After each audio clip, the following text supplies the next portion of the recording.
បាទសួស្តីបងប្អូនយើងទាំងអស់គ្នាបាទស្វាគមន៍មកកាន់វីដេអូបាទឆាន់ឈាមទៀតហើយបាទថ្ងៃនេះបាទនិយាយក៏ដូចជា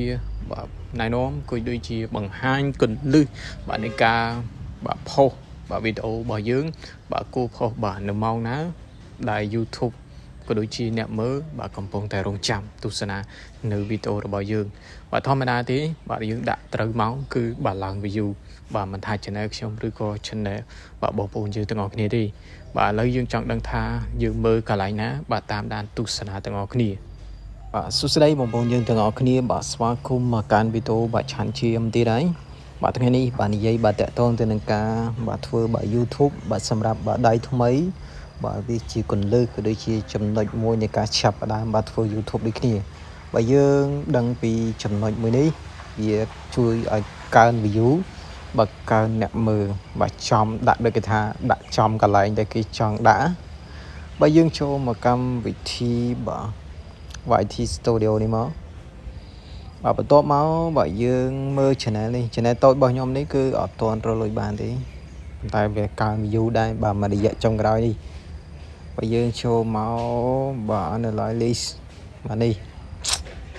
បើយើងអូសមកខាងក្រោមគឺឃើញ view បាទតកតងទៅនឹងview វីដេអូរបស់យើងបាទ content បាទយើងអាចមើលបានបាទមួយបាទដល់ចំណុចសំខាន់បាទនេះបងប្អូនយើងជាចំណុចដែលខ្ញុំចង់និយាយប្រាប់បងប្អូនយើងទាំងអស់គ្នាបាទជាចំណុចសំខាន់មួយដែរបាទតកតងទៅនឹងការបាទផុសវីដេអូបាទដើម្បីជាការកើន view បាទយើងអាចចូលមើលបានបាទនេះនៅពេលបាទប្រែជាខ្មែរមកថាពេលដែលអ្នកហៅទៅមាន view ក្នុង YouTube បាទមានអ្នកមើលច្រើនបាទចំពេលវេលាបាទដូច channel របស់ខ្ញុំនេះគឺបាទម៉ោង5បាទ42បាទ AM ម៉ោង11ព្រឹកម៉ោង5ព្រឹកបាទម៉ោងបាទ5ល្ងាចបាទសិតតែជាម៉ោងដែលអាចផុសបានហើយមានអ្នកមើលទៀតហើយតកតងទៅនឹងម៉ោង11យប់នេះគឺអត់មានអ្នកមើលទេដោយសារវីដេអូខ្ញុំនេះគឺ channel នេះផុសទៅសម្រាប់ខ្មែរយើងទេហើយតកតងនឹងថ្ងៃក៏ដូចគ្នាដែរយើងអាចមើលដូចគ្នាបាទតកតងនឹងថ្ងៃ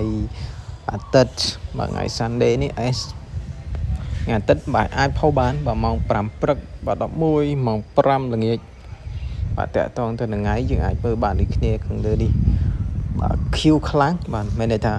មនុស្សមើលច្រើនអញ្ចឹងបងប្អូនយើងបាទអាចតាមដានកន្លែងនេះបានបាទសម្រាប់ដៃថ្មីបាទអូខេ